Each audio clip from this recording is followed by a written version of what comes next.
attachments to you. One thing that if you do go to Toodle-Doo, one thing that I've found that I don't like about it is their context, they only let you have one context per task. And I've found sometimes I need to talk to 3 people about that. Right. And if you use tags instead of their context, you can put infinitely many of them. So it's just a different sorting mechanism. If you're using Outlook or something else, they don't have that problem. You put multiple contexts. You have 6 contexts attached to a task. So when I sort it that way, I just need to know the name and stuff to my office. It may also be something I can talk to Ed about, but if I've got Damon now, I don't need to know it for that kind. So that was just one point with this Toodle-Doo, so I can get around by using tags or context. And he keeps talking about this. Okay, so I'm loving the investigator folder and like the contacts with the client that I want them that's working, they're working on. Okay, so what about all the stuff that I'm supposed to be doing? Like, so you do it see like it there, yeah. So look at Mr. Giles, and there's a ton of stuff that I'm supposed to be doing for him. It's not it. Yeah, for me that just has no context. And it just says all the like lists out all the things I'm supposed to do for him. And okay. But then I would go to it rather than going to it with by clicking on context. When I showed you, they have it as folder view in here, or it was the categories view in Outlook. I sorted a different way, so I could just pull up the name of that client. And then all that stuff would show up in there, and a big chunk of it is things I have to do. But because I'm sorting by that client, it will also show the things I delegated to the investigator, or things like the secretary was going to do, and the mitigation specialist was going to do. Okay, so you're slicing the pie in different angles depending on what you want to think about. So it would have, you would put it in context, but it would have a folder? Like it wouldn't be like investigator or anything else like that? It would just have the client's name in context? Or In folder. In folder, okay.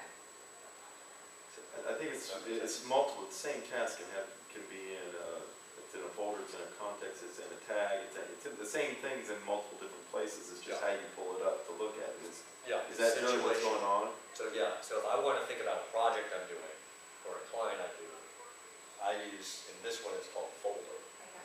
So I can Smith. And that'll give me all sorts of different contexts, and whether I'm waiting for somebody else will show up in there. But I'm just thinking about that client. But if my investigator comes into my office and I want to talk about 6 different clients, I don't need to go through each of those clients and scan the list thinking about the investigator.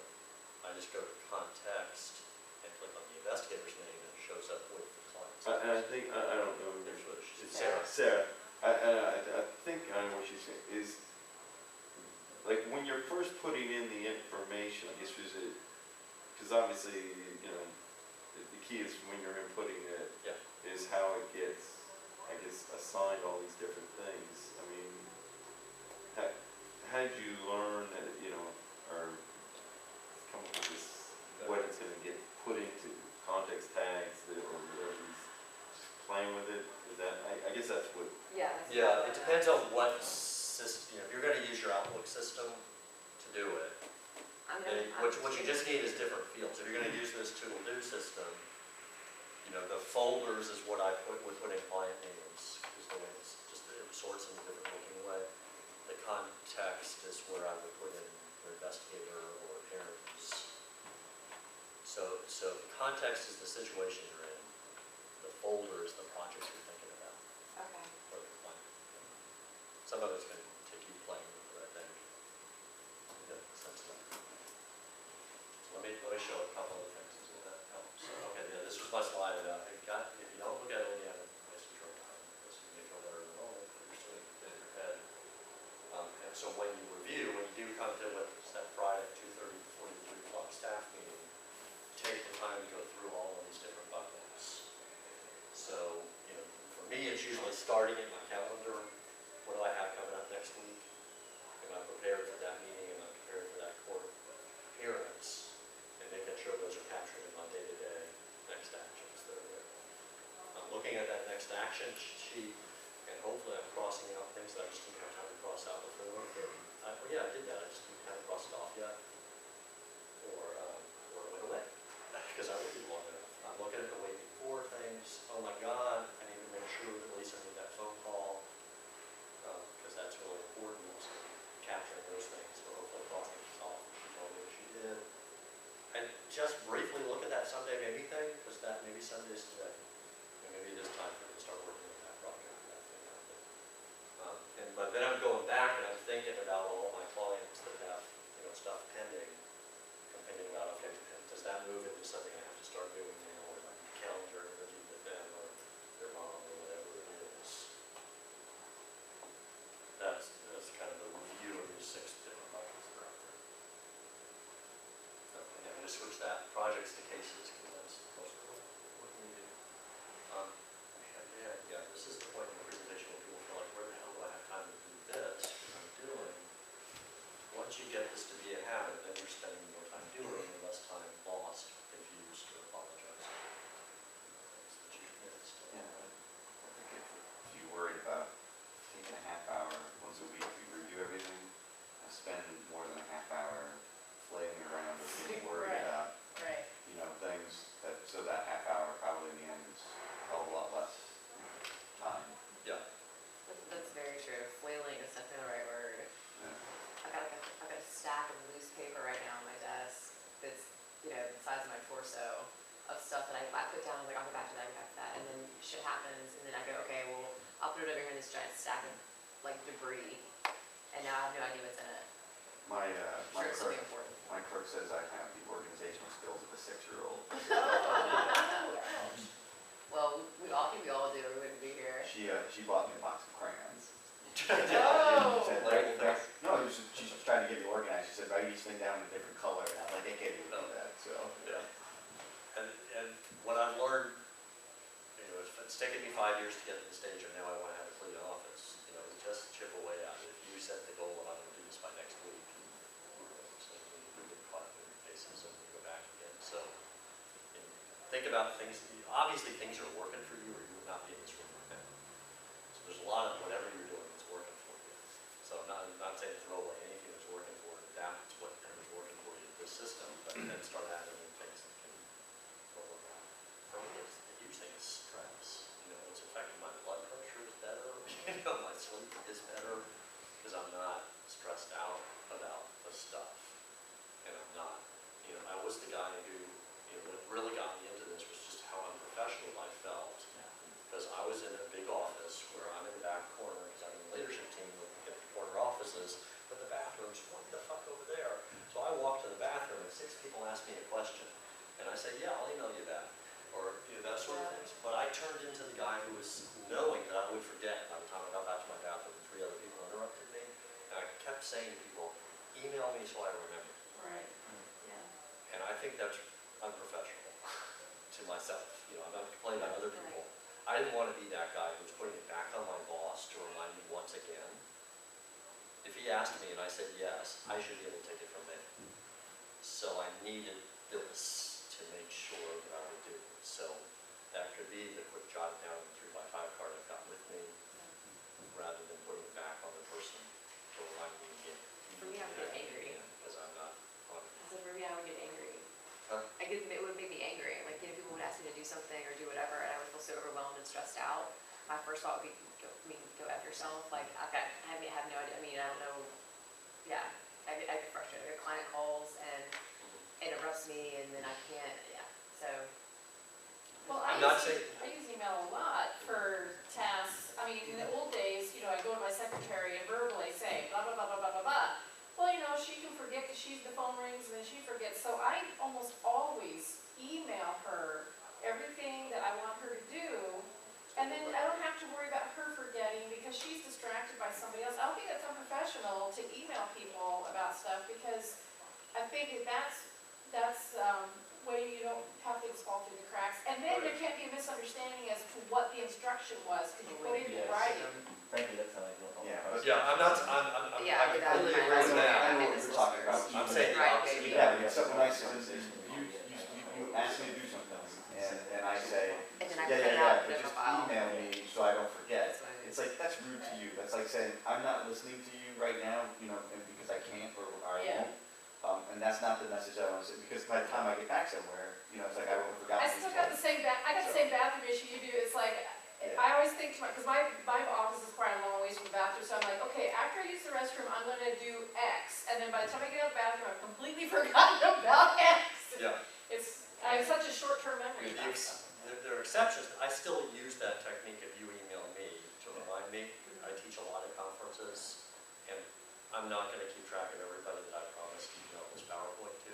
I'm Right. gonna put it back on them, because a lot of them in the moment they want it, but a week later they would never look at it, and I don't need to They waste forgot time all on that. about it. So I will come back to them and say, email me if you want. I use it as a time management deflector sometimes, but I shouldn't be doing that to my boss. But- Right. And that, Well, I yeah. think that's the line. I mean, there are things where like the technology makes it a lot easier and lots more things get done. But when it starts to creep into, I'm substituting that for a way I should be doing something there, I think that's where you have a problem. And I guess that's one of the things is that I like about what you're talking about is I need access to things wherever I am and whatever I'm doing, but I don't want it to intrude so much that that becomes, and I think that's what some of you were saying, is like, okay, then this system replaces one form of oppression with another. Oh, You okay, know, yeah. Yeah. You know, it's like one thing I don't want to be doing is waking up at 2 in the morning going, oh my God, I didn't put shit into my organizational system that's supposed to let me sleep at night. You know, that's, you know, and I think maybe what you're saying is like, don't, you know, one of the reasons I'm in the problem that I'm in is because I keep waiting for, I'm not gonna do something until I can do the whole thing. That's, Okay. there's a lot of that. And that's what the pile keeps building, and so if I'm trying to get out of that, I can't expect this to do the same thing, because what'll happen to this is it'll just put it in another Another pile. thing that, I don't have time to do that all and be done with it, and Right. you're right, Right. so I'm gonna put it off for a minute. And I don't know if anybody else is handicapped by this, and maybe this is something we can talk about afterwards, because it's a specific question, but thank you, Uncle Sam, and Navy Marine Corps Internet. It won't allow us to access anything when you're not at work. Yeah.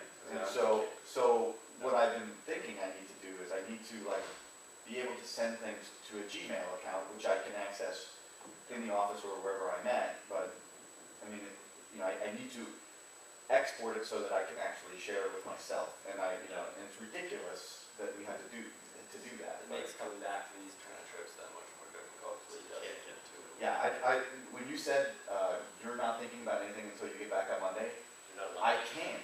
Yeah, I have no idea, and I'm sitting here going, you know, it's like, what's the line on the number of emails I think I'll have when I get back, you know, it's like, You just know it's stacking up. yeah, so. Well, I know it sounds like I don't have anything to do, but, you know, there's court hearings and stuff going on while I'm not there, that other people are handling for me. And, I mean, I know that when I get back, on 8:30 on Monday morning, I got jury trial statuses, and I know which cases they are, but I'm not thinking about it right now, because I can't do anything about it right now, so I just ruminate and stress about it. So it's just been like controlling my, that's how I don't stress out, it's like, if I can't do anything about it, stressing about it's not doing any good. I'm not That's there never yet. stopped me. Yeah, that doesn't work for me, but it works for I've been you. working on it for years, and I'm not perfect, but it's better than it used to be. Yeah, for me, it's gotten to the point, and I've forced myself through the habit thing, of I feel relief because I know I can get to it on here when I do. You know it's there. And, you know, if the cell phone tower goes down, then I think I'm stressed out because I don't know how to go back to it, but maybe I should. But that hasn't happened yet. Or then I do what you're saying, I can't control it, so I'm not gonna worry about it. Life's out of control, I have to make an excuse. Yeah. So, okay, I'm gonna let me go through a few more things, but feel free to interrupt me if you've got something that's more relevant to you. So one question I get is, how do I decide what to do right now? I've got a half hour of free time, what do I do? Unfortunately, the answer is, it's really instinct. That's when you just trust your intuition, mainly. But some tips on that, you know, what we've been talking about is the content, what situation am I in? And then I sort it there. If I'm at the jail and I have a half hour, I'm limited in some things I can do, especially can't get to your email system. But you may have the recent court opinion that you need to read, or the guards gap drinking around, and then you go back to your client. You can kind of use that gap time to get something done. You know, how much time do I have? Is this a project that's going to take me an hour, or is it something I can do in the 5 minutes that I have? That helps sort. This is the one I like the most. Is that they recognize that? Yeah. You know, knowing your own biorhythms, or whatever you want to call it. You know, if I'm going to write a motion or write a chapter in a manual, I know for me it's going to happen best if I get into work before everybody else does.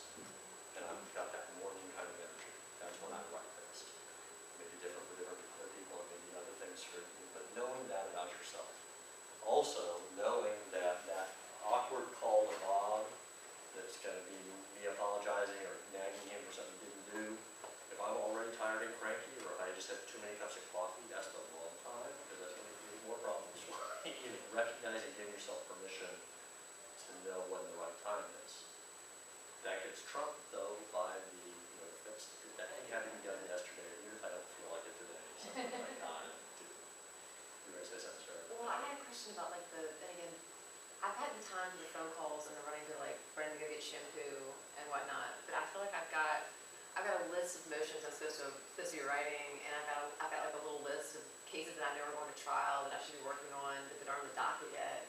Yeah. And it's like that shit that like isn't always in the back of my, it's always in the back of my mind where I'm like, and I feel this huge amount of guilt about that I know I'm supposed to do. It's just, I don't have to do the motion. You know, it's like no one's, you know, that's what I'm saying, there's no other trigger for that except my own, And if my I own use this system. as a council claim. Right, I mean, my client doesn't know I'm supposed to do the motion, and no one else is watching me, and I'm, Yeah, and you're making, you know, you're trying to be a 2-6 compliance or something, 216. you know, is this client gonna get the gold standard, and this client's gonna get the silver exactly, standard? and How do I shit's do happening that? all the time that I know it's very immediate.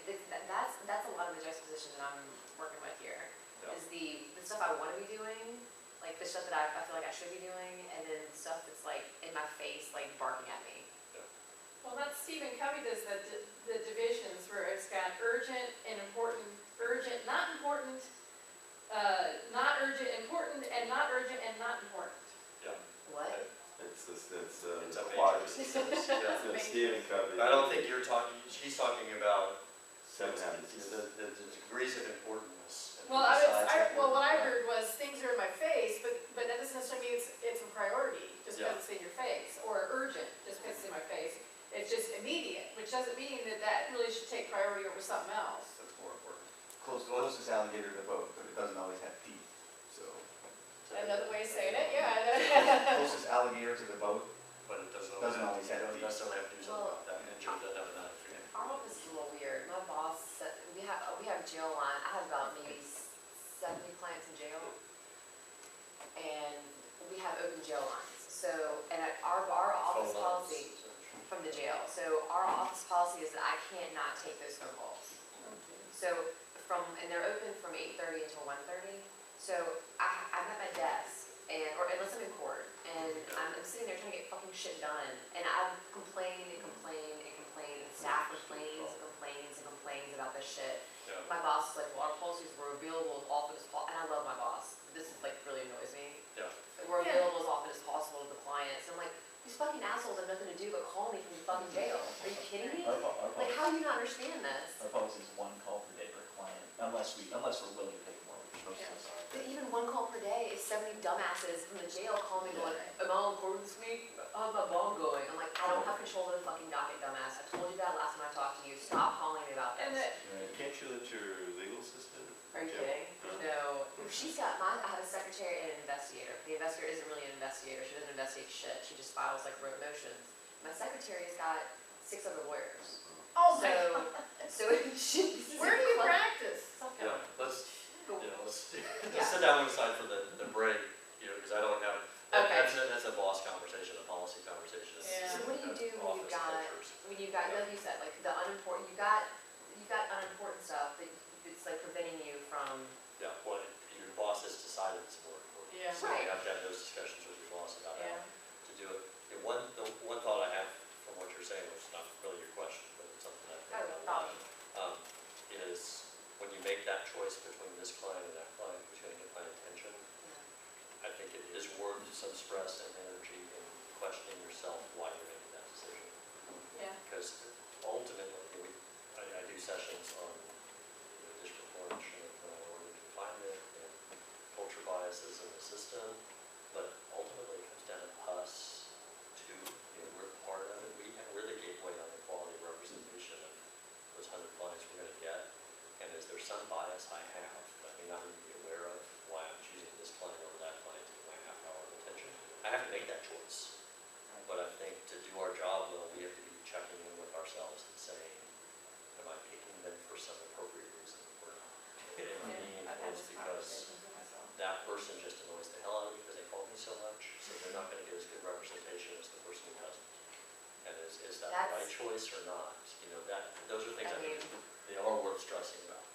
I don't have an answer for that, but I think that if you're not thinking about that and stressing about that, then I'm worried that I'm doing making choices in ways that are not necessarily fair to everybody or kind of fair stuff. So I'm going to duck the rest of your questions there. Oh, yes, no. I don't have an answer to that. So, yeah, so then what we're slide is to reinforce that, we're trying to get that next action, so it's not a huge project, it's the next thing. So we got a list that's got these next physical, I'm gonna make this phone call, I'm gonna do this, I'm gonna do that, and then what he calls it cranking widgets. And trying to get in that goal, that zone that I talked about before, we were just checking, boom, boom, boom. I dealt with 6 different clients, 6 different things, and I just felt like, wow, that hour was great. That's the goal of all this, get there as much as we can. So the 5 stages again, for that collect, process, organize, review, do, you don't have to memorize that, but just kind of start to work on these habits that, the 3 things, so I'm gonna go over this, I'm gonna give you some technology tools you can play with. What are those 3 things? Right, everything down. What movie is that? Memento. Memento, great movie. You gotta Which see movie? that. Memento. It's always the guy with the tattoo who knows Memento. Little movie. He has no memory, so he has to write down everything because every time he wakes up, there's a random Okay. day, and he has to read his arms to figure out who he is and what he's doing. The 2-minute rule, and that when you do write it down, next action. So, yeah, again, don't think you're going to do all this tomorrow, no matter how much discipline you have. Just do those 3 things if you haven't done the rest of the layer and stuff. What was the 2-minute rule? The 2-minute rule you already know what to do. If it takes you less than 2 minutes to do it, don't bother putting it in the system and assigning it context in the folder. Just do it and be done with it and move on to the next thing. Yeah, falling off the wagon, forgive yourself. You will fall off the wagon. It's okay. Don't jump the whole system when you fall off the wagon. The nice thing about this system is once you get those kind of boxes going, you can get back into it again. It may mean that next review is a bit longer, but you can get back into it. But don't punish yourself. It will definitely happen. Okay, here's my other stuff. I'll do. We're supposed to be done at 11, right? Yeah. Captain's is 11:15. Managing your inbox. There's a link on here that sends you to a nice talk that this guy did on inbox zero, is what he calls it. It's a good motivator. Maybe a little about this. But he gives a free talk. He's very entertaining and funny. The main points of it, though, if you want to spend an hour watching it, are think about things like this: is don't check that email list before you look at your task list. That's a lot of this for me. You get to the office, you turn on your computer, you start going through emails, and you get sucked into the black hole. Right. And the 6 things you were going to do today, you don't get to them. It just sucks you in. So I'm still not 100% there, but I try as hard as I can. I've got a note on my computer screen that says, don't look at your task list before I go to email. I spend a half hour getting myself organized. If it's something that's urgent, I get it done before I go to email. That's going to depend on your culture and your world. You may live in a world where you have to be on constant. I mean, it's like, you know, I have like 54,000 page mortgage fraud things, my task list. If I never looked at, you know, my email, because my task list, you know, I'd be stuck in my discovery looking at that all, you know. Yeah, and I'm not saying that. I'm not saying get your task list done before you look at your email. But before you take that chance of getting sucked into the email crisis of the moment, check in with what your plan was for the day. Revise as needed. Because what happens to me, and I think there's an adrenaline rush that happens, and there's a different endorphins go off in your brain, and I'm just putting out fires all day, and you feel like that was a good day, but then you go back to what I hope to accomplish today is gone. And it's easy in our world just to spend our whole time looking at fires and not get those things done. So give yourself permission at least to look at that before you go into fireman mode. What else? This, I can't do this, but some people talk about trying to set it up so you just check certain times during the day. You know, if you live in a, so that you're not, definitely turn off the notification that you got mail that pulls you out of what you're doing Yeah, I got to that. go check it again, because then you have to go back and restart yourself and you're losing time. So try not to check email on the whim when everybody else in the world is just happening to send it to you at that moment. Check it in chunks, whether that's 3 times a day or 20 times a day or whatever it is, but don't let that, don't have it beep on your phone with every email that comes through, like your Facebook post, your friends, or anything. Yeah, well, some people you can change the send and receive so it doesn't come in instantly, it'll look every hour. This is the idea, don't have to go through your email again, don't use it as a task list. Use it, it comes through your email, it's put somewhere else, I archive all of it, but I can't delete it, but I live in a world where that email 10 years ago about our sexual harassment policy, because I'm the guy who archived it because that knowledge gives me a lot of power. So I don't ever remove emails. Yeah, touch it once and get it into your system and be done with it. So it gets thrown in the trash, goes into a reference, or becomes an action. In those different ways. And I'm done. And that's why I needed the rules, because on my phone I just can't type very well, so I had to go into something that I would look at it again, into that area and not look at it. Work with your office culture as much as you can about the noisy email that happens, the useless sort of things, having an agreement with your team. Being polite on email is really important, but it tends to be more important if people don't know that well. You don't need a team that has a culture of, thank you for doing it. Please do X. I did X. Thanks. You can stop there. Or you can even stop before the thanks. You just thank them once a week for the great job they're doing. But don't get into the thanks. No, thank you. No, thank you. You're welcome. You get in those things, especially if they show up in listservs where 100 other people are doing Right. for doing that back and forth. Yeah, replying all totally Yeah. unnecessarily. Try to deal with those things. This one, think about and play with. It's made a difference. I supervise 5 people. To be able to have it happen with my team, I'm trying to have it happen with the team I'm a part of, the leadership team. If somebody sends me something that in the subject line it says FYI dot, then whatever the subject is, I know they're just keeping me in the loop. And I don't have to do something about that. So if it's a big long email and I don't really have time to read it right now, I can do that and send it to myself. But Michael sends me something that says RR in there. And I check that at lunch here. I know just from looking at the RR that he's waiting, the ball's in my court. I have to make a decision or let him know something before he'll take the next step. So it puts it in that urgent and important box that you're thinking about covering, and he communicates to me. So even though maybe a long email that's there, I know I have to do something about it. So that helps me do it. You can do that with using the little, Outlook has the priority sort of thing, and putting the explanation point in there. People overuse that, so it doesn't really work in our system. So you can do these sort of codes, and you can get into sorting that way, or you can play with your rules if you're really geeky about it, make all the RRs show up in red, or whatever you want to do to help that. Think about whether that's helpful to you. Used rules, we talked about that one. Okay, here's just some tips. These things are all linked on here, so you don't need to write them down. Recall is cool, because say I'm driving, and in Kentucky now there's a law I can't text in my car, which is probably a good thing. But I have a great idea about something where I need to do whatever it is. I can turn on my phone, click the speed dial for R is what I have it set at, and call myself. And what happens is, I call this recall thing and ask me who you want to recall, or it has some cue. And I say, remember to blah, blah, blah, blah, blah, blah. And then by the time I get to work, this email is waiting for me. So then I get it into my system, and I'm in a time when I can sit down and type. So if you spend a lot of time driving in places where you can't use a phone or whatever. Remember to blah, blah, blah, blah, blah. And it sends me, it tries to transcribe what I said, but then it also sends me the actual call that I was.